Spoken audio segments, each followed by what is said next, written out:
rí lórí ọ̀rọ̀ Mohbad yìí Bukky Jesse àti Karimo wọ́n ti ń fúnra wọn ní gbàsgbòs. In fact ṣé ká sọ wípé bóyá wọ́n ń sà sáwọn méjèèjì ni àbí kí la máa sọ wípé ó ń ṣẹlẹ̀ gangan tó jẹ́ wípé gbogbo yín the same thing lẹ́ ń jà fún o tó jẹ́ pé ẹ tún máa bára yín jà lórí the same thing tẹ́ tún jọ ń jà fún. In fact ẹ wo Karimo bínú sọ ọ̀rọ̀ gidi gan ni mo fẹ́ kẹ́ wá lọ gbọ́ nǹkan tó sọ àti àwọn ọ̀rọ̀ kọ̀ọ̀kan tó tún sọ débi pé nǹkan sọ pé ẹ wá lọ gbọ́. kò lónú òjò wàá sáré kọ ẹ̀písù olórí burúkú jọ later wàá find out pé kò ṣe bọ́rọ̀ ṣe jẹ́ nìyẹn irú blogger olórí burúkú ni ẹ pàǹtí gbèsè pàǹtí Bukky gbèsè wo tó bá jáde fún mi láàárọ̀ máa jáde fún ẹ ní Sunday máa jáde fún ẹ èmi mi ní bẹ̀rù ẹ èmi á bẹ̀rù ẹ ṣọlọ́rí burúkú ni gbogbo ẹ̀yin tẹ̀ ń bẹ̀rù ẹ ní kẹ́ ẹ sọ pé don't talk about Bukky gbèsè tó àbọ̀lọ́rí burúkú ni àbí ṣọ̀gbọ́n fẹ́ jẹ́ ìwẹ̀ àbọ̀kú láka yín ó fẹ́ fi lẹ́yìn ṣe bùgbé ni ṣó yá wèrè ni mo pa ètò náà olórí burúkú ààrẹ information lady ex girlfriend di my senior olórí burúkú ààrẹ àwọn èèyàn máa gbé information wá fún ẹ kó lè sọ pé oní confam lọ́wọ́ wá subject àwọn èèyàn sí life àwọn èèyàn sí risk. Why did you play her voice? Why did you play her voice? bó ṣe fún interviewer tó gbé lọ fún ìyá Mohbad náà nìyẹn ìyẹn ò kọ́ ẹ lọ́gbọ́n ó gbé voice ẹ̀ síta ó tẹ̀ wá fẹ́ play ó ní AI ó gbé voice wọn síta wọ́n pè é lórí show yẹn pé life àwọn ènìyàn wà at risk ó kọ́gbọ́n láti bẹ̀ yẹn ó tún gbé voice lady ìyàwó MC yẹn síta Maisi ẹ̀yin èèyàn ńgbà tí mo kọ́kọ́ sọ story yẹn l'October 3rd mo gbé voice síta ni mi gbé voice síta now ìgbà tó gbé voice síta tán ni mo ṣe gbé voice lady yẹn síta and I sent her a text message I said are you okay ìgbà tó gbé voice síta I sent her a text message I said is everything okay are you safe I sent her a text message olórí burúkú ni just because you want people to come and watch you are subjecting people's life to risk you are exposing people's life to risk olórí burúkú blogger on shape that is not blogging. That is not blogging. Whoever that is coming to you, you need to secure and protect their safety. You need to secure and protect everyone that is talking to you. You need to protect their safety.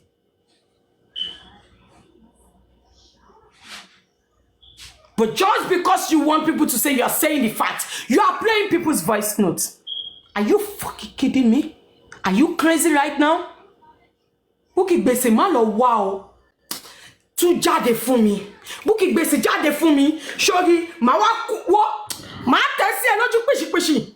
Má tẹ̀ sí ẹ lójú pàṣàpàṣà. Má ṣe ṣìkàṣìkà. Má ṣe báyìí wo. Láyé ò ní díẹ̀ mi mọ́. Àbólórí burúkú ni mi pa ètò ni. Mi pa ètò ni. Kí ló ṣe? Blow blow. Owurubutu kí ló ń ṣe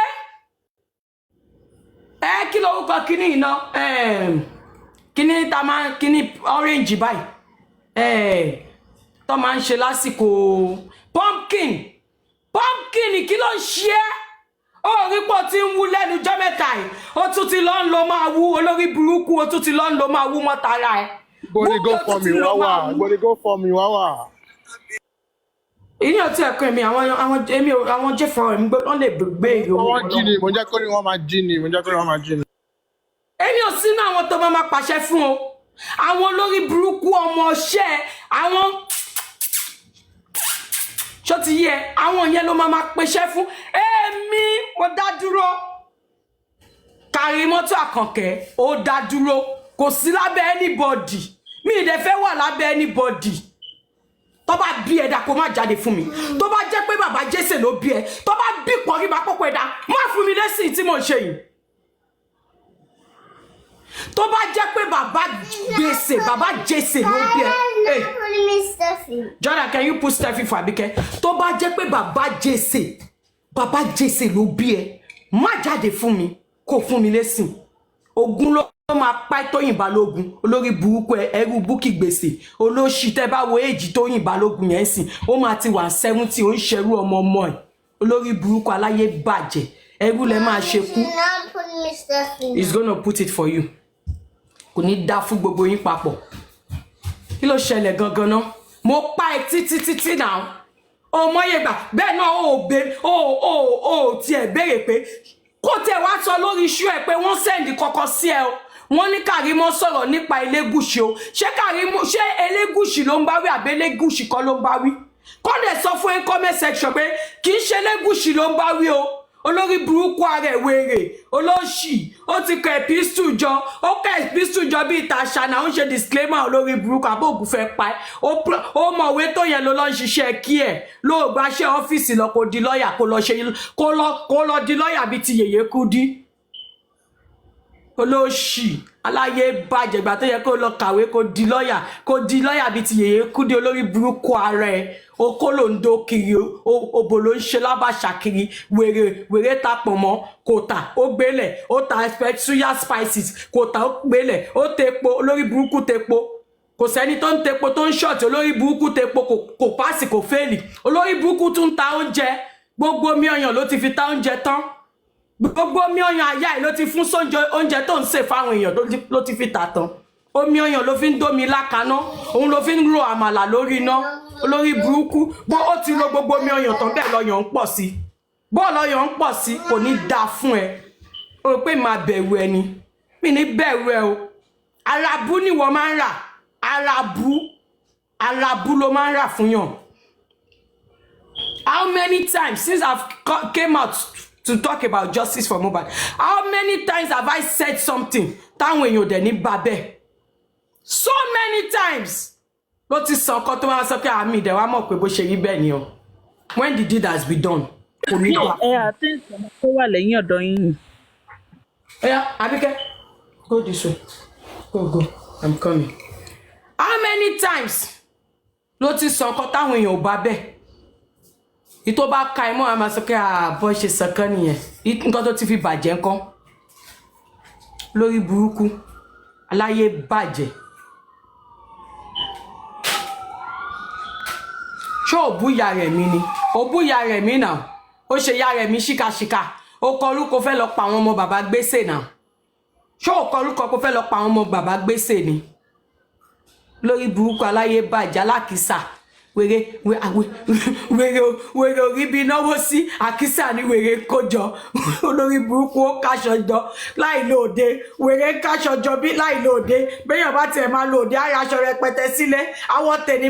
má wọ tànà kò róde kọkọ lọkùnrin ẹni pè lóde olórí burúkú àwọ̀ṣọ tá máa jónú pálọ̀ á máa fò sókè bíi tàwíjì á máa fò bí ìgbà táǹtì rámọ́tà ò bá máa jó bó wọ búbù náà bó wọ designer ẹ tó máa ń wọ̀ náà inú pálọ̀ náà ló ti wọ̀ òróde wọ̀ ọ́ lọ lórí burúkú aláyé bàjẹ́ olóṣì òríhun gbéṣe ó ti fowó ra aṣọ ó ti fi dédé owó ra aṣọ tán aláyé bàjẹ́ ní ọlọ́mú lọ́rùn òrìṣà ọlọ́mú lọ́rùn olóṣì God forbid bàtìn àpọ̀ ojú kan ò dá amúnisúnmọ́ lọ́rùn yìí olúwa mi ẹ̀rọ cut. ṣé ń wálé mo ń retí èsì ẹ kó bá fún mi lésì ọmọ àlèrè ẹ ṣórí àwọn ọmọ ẹ mo mọ̀ káwọn ọmọ ẹ máa fọ́n sí gbòòrò lálẹ́ láwọn ọmọ ẹ ti máa fọ́n sí gbòòrò olórí burúkú. Jordan come here lálẹ́ làwọn ọmọ ẹ ti máa fọ́n sí gbòòrò mí rí tí wọ́n rò ṣórí ńgbà tí kọfí mo mú kọfí sọ́wọ́ ní ìsìn kí kọfí máa gbó olórí burúkú kọfí ẹ̀jẹ̀ ìrẹ́yìn aláyé bàjẹ́ kọfí kú múra o kọfí ń jọra lẹ́nu jọ́dẹ́ta yìí olórí burúkú wọ́n ti bẹ́ẹ̀ káṣọdé láti Nàìjíríà olórí burúkú jọra ẹ̀kú wèrè múra gan ẹ̀kọ́ owó búbú owó àkàrà owó gbogbo olórí burúkú wèrè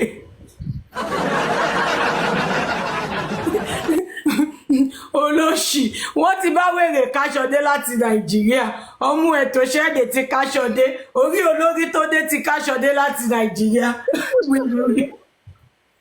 wèrè múra ó ti wọ̀ tó 3 sí 4 kí dẹ̀ wà o kọfí kí dẹ̀ wà o olóṣì ó kọ́ pé káàtì táwà bẹ́ẹ̀ raṣọ ni ṣáàtì táwà lè bẹ́ẹ̀ ra dédé búbú àtàǹkárá yóò wọ lẹ́nujọ́ mẹ́ta yìí olókùúṣọ́ aṣámọ̀ pé látìgbà tó rí olórí ti dé láti Nàìjíríà ẹ̀yin ò notice ṣẹ́yìn ò notice látìgbà tó rí olórí ti dé láti Nàìjíríà. èmi notice o mo notice. ẹ̀jẹ̀ rẹ̀ orí olórí ti káǹkàrà bọ̀.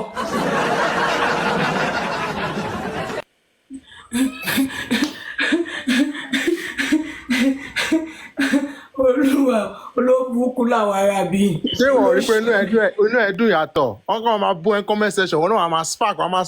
sọ pé ìyá Ọ̀yọ́ ẹ bọ́ wá da ìyá Ọ̀yọ́ ẹ ní kankan o. orí olórí kàǹkàrà wa orí olórí kó búbù wá olóbùṣọ iṣẹ́ òǹyọra tó ń yọra bíi tẹ́ẹ̀gún àfi bí eégún ni wèrè ṣe ń yọra ó kàn ń yọra ó ń yọra èmi ẹ̀dúró ó rò orí olórí rè kó gbogbo aṣọ yìí dédé aṣọ yìí mò ń wo yìí orí olórí rè kó wá orí olórí rè kó gbogbo aṣọ yìí wá láti Nàìjíríà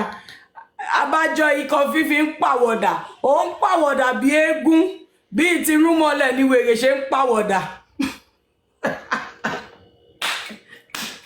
olóṣì aláyé bàjẹ́ mánà farawé búkì kò ní bùkátà ìwọ ní bùkátà o kọfí bùkátà kan lè túnde sí ọlọ́dọ̀ yẹ o ṣé o mọ̀ pé yẹn tiẹ̀ á múra ìwọ tí ẹ̀ ń rí orí ìwọ lọ ṣọ́ọ̀ṣì òun jùdí ṣọ́ọ̀ṣì ojóye jùdíṣíárì ní ṣọ́ọ̀ṣì òun ráṣọ wọ̀ lọ ṣọ́ọ̀ṣì ti búkì ṣẹlẹ̀ sùtánà ló máa wọ̀ kó bá ti ró dẹ́dẹ́ kó ró dẹ̀dẹ̀ inú ilé náà rèé kó bá ti ró tọ́ inú ilé náà ni olóògùn ń bò bá ṣe láìfùtàn àtúbọ̀ kalẹ̀ wèrè àtúlà kédàró inú ilé olóṣì aláyé bàjẹ́ Bukky Jesse ṣé mi mo kó bá ẹni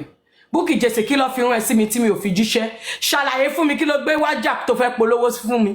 kí ló gbé wájà tó fẹ́ tà fún mi kí ló ń tà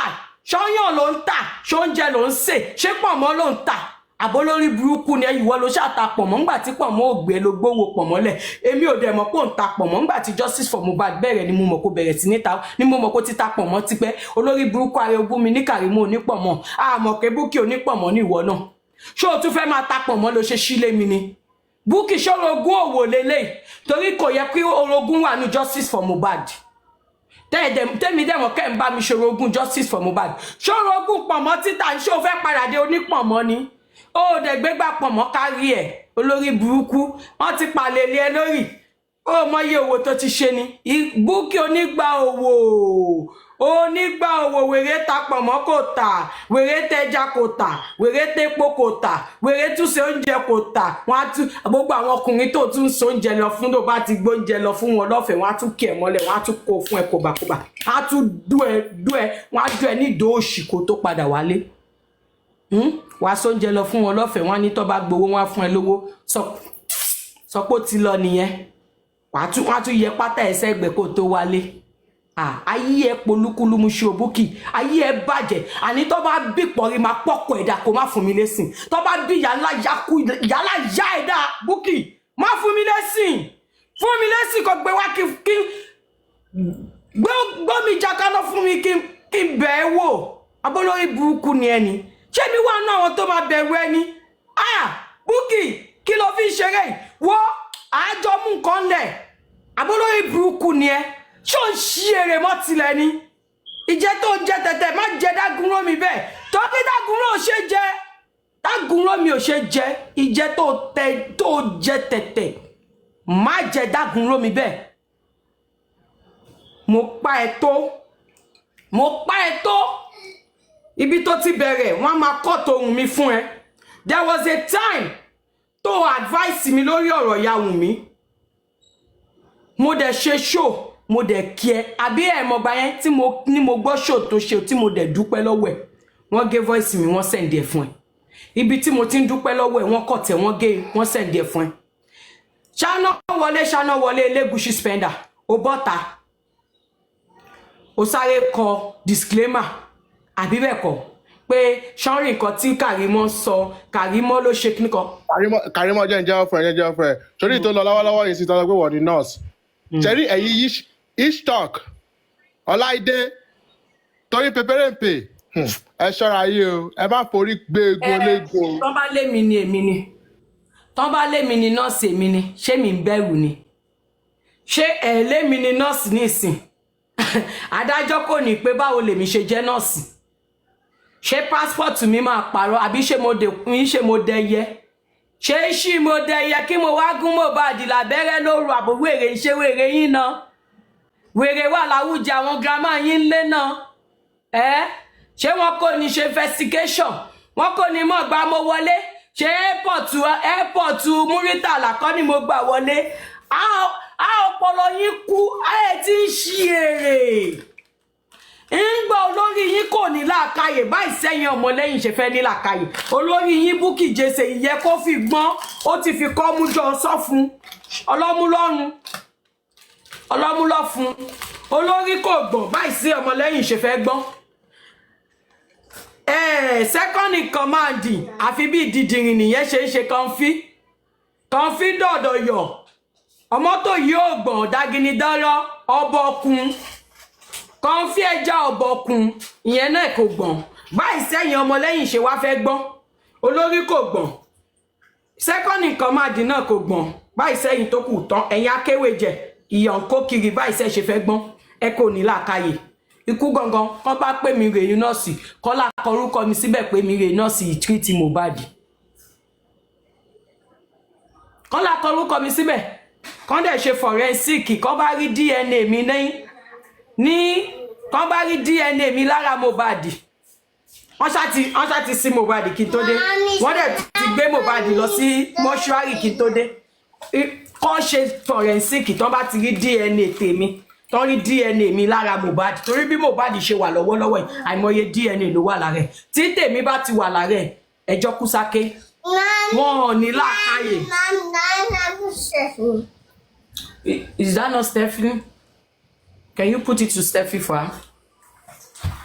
Case closed. Wọn ò gbọ́n wọn ò ní làákàyè wọn ò ní làákàyè because tó bá yẹ pé Bukky gan ní làákàyè ni àwọn nǹkan tó máa kọ́ọ̀tì tó máa gbé wá fún ó yẹ kó farabalẹ̀ àmọ́ ẹ̀gbọ́n pẹpẹ yìí náà ni bí ẹja òjijì ṣé ẹ mọ̀ ẹja òjijì ẹja tó yẹ pé nínú gbogbo ẹja àwọn ẹlẹ́ja tútù yẹn àwọn ẹja tó máa ń ṣọ́ọ̀kì yẹn ẹ mọ̀ ẹja oní electric shock yẹn bẹ́ẹ̀ ni Bukky ṣe máa ń ṣe mo dẹ̀ dábò ẹ̀ tó ìjọ ti voice note yẹn electric fish ìjọ voice note yẹn tó sọ pé o ti play mo ní o ti play wọ́n ló ti play mo dẹ̀ send the message somewhere mo ní are you sure you are okay is everything okay with you ó ní yes because èmi ò feel pé ó yẹ kó play voice ọmọ yẹn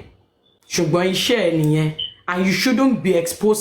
putting the life of àwọn tó ń fún ẹ ní info you shouldn't be putting their life at risk. That is not part of the etiquette of your job. That is against the etiquette of your blogging job. That is selfishness. Kọ́ lè sọ pé o ní confirm lọ́wọ́. Tó bá yẹ pé o gbé ẹni yẹn wá gangan sí àyọ̀tọ̀ ni ó gbé ẹni yẹn wá. Ó dẹ̀ ti ṣèkan tó put life èèyàn at risk. Interviewer, you put our life at risk. It was live on the show. Lọ́pẹ́ pé wọ́n ti ń tẹ́tí ẹni yẹn and you did not learn from that. You are selfish. You think about yourself alone. Oní trait àṣànà lára ẹ̀ oní trait àṣànà. Kí ni ìyàtọ̀ wa àtàṣànà náà? Kí ni ìyàtọ̀ wa àtàṣànà? Àṣànà fẹ́ olórin, ìwọ náà bó lórin lọ. Àṣànà fẹ́ olórin, ìwọ Bukky Gbèsè náà. Ẹ̀yin olórin ló ti mú ẹ wálé. ẹ̀yin olórin ni bàbá Gbèsè ti mú ẹ tó mú àmúre wòlíì tó jọmọ ẹ lórí tó ní kò yí padà. padà wálé. dúró náà Kàrímọ́ mò ń gbọ́ rúmọ̀ kan lẹ́nu wọ́n ní pé kó lo àmùrè kó ṣe kinní kan wọ́n sọ̀kúta fún ẹ wọ́n sọ kinní kan fún ẹ wá fáwọn àgbàlagbà ààrẹ ẹ̀yí pípù yìí. pẹ́pẹ́yẹ bá jòkúta omi ni ó fi mu ìpọ̀nrí ajá ò gbọ́dọ̀ bẹ́kùn ní bùbá bí pẹ́pẹ́yẹ bá jòkúta omi ni ó fi ṣu ìpọ̀nrí ajá ò gbọ́dọ̀ bẹ́kùn ní bùbá. Mo gbọ́ àwọn olórí ẹni tó ń sọ yẹn advice lẹ́ni yẹn fún mi but mo gbọ́ àwọn olórí burúkú kan ìwọ olórí burúkú woman tó ń ṣe hairdresser tó jẹ́ pé àwọn aláburú wíìgì àwọn wíìgì wèrè wíìgì òkú wíìgì ìsọdún tó máa yà tó máa ń yà yẹn mo gbọ́ tẹ̀sí tí wèrè kan tó lóhun mùsùlùmí tó lóhun nìkan lòun ṣoríire nínú ayé àwọn àbúrò òun tó kù tó nílé olórogún lòun ti jáde òun nìkan lòun lálùyọ nínú àwọn àbúrò ọmọ bàbá òun nìkan lòun fún wọn lówó jẹ tóun fún wọn lówó mu tó náwọn kan wà níbì kan tó jẹ́ pé wọ́n lè sọ pé kó ṣe gbá kó ṣàwo sórí gbogbo ìṣẹ̀dá kíṣẹ̀dá tí mi ò bá ṣẹ̀ tó fẹ́ joyè agbọ̀ràn dùn tó fẹ́ ṣe mí láìda àdàbí tó bá jẹ́ pé kò ṣorí òtítọ́ ni mo wà àdàbí tí n bá ro orú ẹ̀ sí yín ṣùgbọ́n tí n bá ro orú ẹ̀ sí yín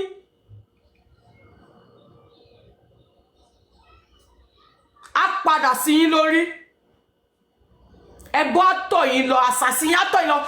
tíra tó fẹ́ lò ó náwọn tó mú bó ṣe sọ nìyẹn ó náwọn ẹni Ọlọ́run ṣòwárí àwọn ẹni Ọlọ́run tó fẹ́ lo Kùránì torí wúmà yẹn ò ń sọ̀rọ̀ bí ará Ìlọrin ìwọ ẹni Ọlọ́run tó fẹ́ lo Kùránì tó fẹ́ lo dìsílé ọ̀tá mi lórí tó bá ti ṣe ń sábàì á bá ẹ nílùú tó wà tọmọtọmọ àdàbí Wùmí sọ̀pọ̀tà ni ẹ́ àdàbí tí n bá ṣe ẹ́ láìda ilé àjòjì á dọ̀tá ẹ ilé àjòjì á gbàbọ̀dé fún ẹ torí ilé àjòjì ló wà tó o bá gbé ilé àjòjì ṣe àìdá sí mi ilé àjòjì tó wà yẹn á mú ẹ á dẹ̀ gbàbọ̀dé fún ẹ tó o bá wá gbé ìlú abínibí wa tó o fẹ́ ṣe àìdá sí èmi àti ìdílé mi àwọn tó tẹ ìlú yẹn dó gbogbo òrìṣà tó tẹ ìlú yẹn dó àwọn ẹni wájú tó tẹ ìlú yẹn dó á dìde ogun sí ẹ àdàbí tí n bá wá fún ẹ tó o bá torí òun support èèyàn kan tó o ro tèmi níbi àti ìdílé mi tó o bá wà nílé àjòjì ṣiṣẹ́ á bá ẹ nílé àjòjì ilé àjòjì á gbàbọ̀dé fún ẹ tó bá jẹ́ ìlú tá a wà ìlú abínibí wa ló ti fẹ́ gbé bẹ̀ ṣe kà fún mi ilé á mú ẹ ilé ọ̀gẹ́rẹ́ afọkọ́yẹkú ilé ọ̀gẹ́rẹ́ afọkọ́yẹrí alápòkà á dìde sí ẹ àdọ̀tá ọmọ ẹ ilé ayọ̀ ẹ gẹ̀rẹ̀gẹ̀rẹ̀ àdàbí tí n bá wá fún ẹ mi ní kó gba nǹkan tí mò ń sọ kò ń ṣèjà mi ìfẹ́ gba tiẹ̀ náà kò ń ṣèjà àmọ́ tó o bá torí pé sọ̀pọ́tà ẹni àṣànà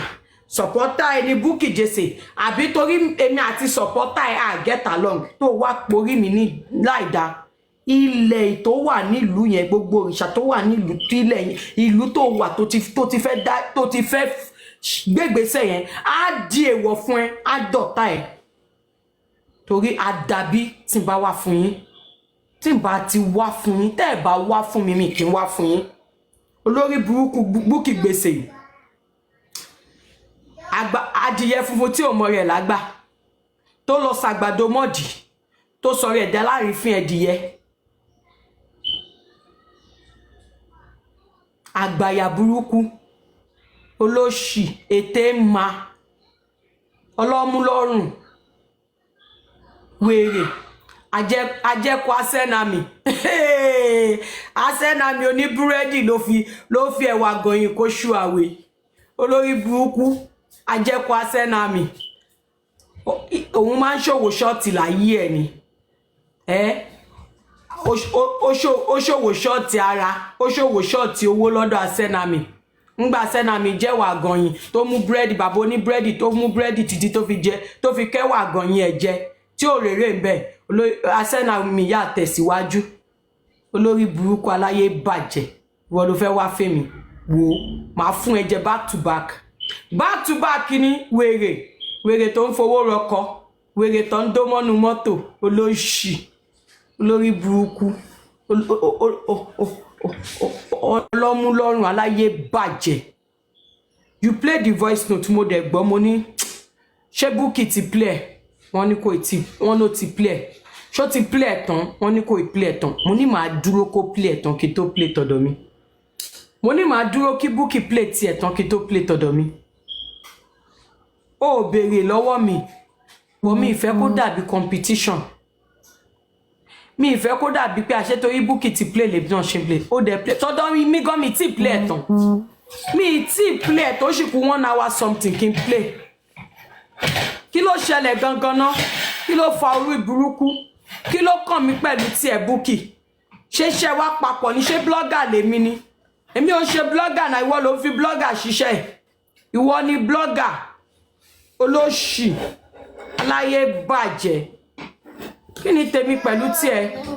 what. Can I wash my hands? Go and wash your hand in the bathroom. Go to the bathroom. Kí ni tèmi pẹ̀lú tiẹ̀ ṣé mo mọ̀ ẹ́ rí ni?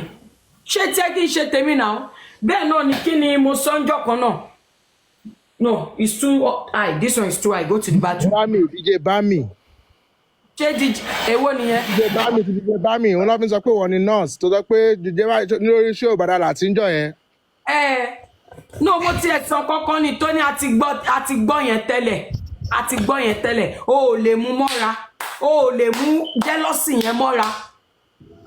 Àti gbọ́ yẹn tẹ́lẹ̀. Your nanny is not good. No, ó mọ nǹkan tí mo mí kárí mọ́ ọdún so. Ta lè lè yìí. Kí lẹ sọ tèmi? Tọ́pẹ́ yìí. Kí lẹ sọ? Ó rántí jẹ́. Okay. No, mo gbé nǹkan kan wá ni mo play nǹkan kan ni ó wá ń sọ pé nǹkan tí mo sọ yẹn àwọn ti sọ tẹ́lẹ̀ àwọn ti gbọ́ yẹn tẹ́lẹ̀ ṣùgbọ́n tó bá tẹ́mi bá gbé nǹkan ìjọ kíní voice note yẹn ṣe bí torí ilẹ̀ ti ṣú ẹni kí n lọ sùn ní mi ṣe play ẹ̀ tán ìwọ máa yín jẹ ni ó máa yín jẹ kán lè wá máa wò ẹ́ èmi ò wá after views kò bá jẹ́ pé àfi tí n bá rò pé nǹkan yẹn mo fẹ́ káwọn èèyàn mọ̀ mi ìfẹ́ kí n sọ fún few people káwọn tó kù máa mọ̀ ní máa ní kán share I hardly tell people pé ẹ share show yìí àfi tó bá yẹ kí mo kí ní information tí mo fẹ́ fún wọn yìí mo fẹ́ kó go viral ní máa ní ẹ share kí n sọ tèmi kí n get out ni ìwọ báyìí ó máa mọ̀ọ́mọ̀ play ẹ̀ débi tó jẹ́ pé suspense ni ó ní wájọ́ kìíní ò ní wájọ́ kejì ò ní wájọ́ kẹta wàá máa yín jẹ tẹ́mi bá nìkan lọ́wọ́ mo ti play mo ti kúrò ńbẹ̀ nìyẹn oh when I confirm the wine bribe mo ti sọ mo ti kúrò nìyẹn ìwọ mama yín tí ẹ jẹ ni so that the next show tó bá wá báyìí àwọn èèyàn ní fẹ́ miss ẹ that means you are forcing people to come and watch you by so doing you are forcing them to come and watch you. Mo fẹ́ lọ dáná ó dáná kankan ó níná kan tó ń dá ó níná tó ń dá tó bá tiẹ̀ fẹ́ lọ dáná change camera máa play ẹ̀ lọ kó máa gbọ́ máa dáná ẹ̀ lọ kó dẹ̀ máa play voice note kó máa gbọ́ tó bá mọ̀ kó fẹ́ lọ dáná change camera kó máa ṣe nǹkan tó ń ṣe kó máa rí ẹ kó máa rí àbúrò ẹ tó wà nílé dẹ̀ fi voice note síbẹ̀ kó máa play ẹ̀ lọ ńgbà tó bá play tán àwọn èèyàn á mọ̀ ó fẹ́ lọ dáná láago kan òru olóru ọ̀fọ̀ru àwọn àjọ̀nú ló fẹ́ wá bẹ́ẹ̀ jẹun ni àbò olókù ẹ̀ ló ti wà lẹ́nu ọ̀nà tó fẹ́ lọ ṣílẹ̀kùn ṣé olókù ẹ̀ ló fẹ́ wọ yàrá lọ bá ló ṣe sọ pé ló ṣe ń discharge wọn in between voice notes àwa máa yín jẹ a máa yín jẹ àwọn yín jẹ àwọn yín jẹ àwọn yín jẹ àwọn yín jẹ àwọn yín jẹ àwọn yín jẹ yín jẹ.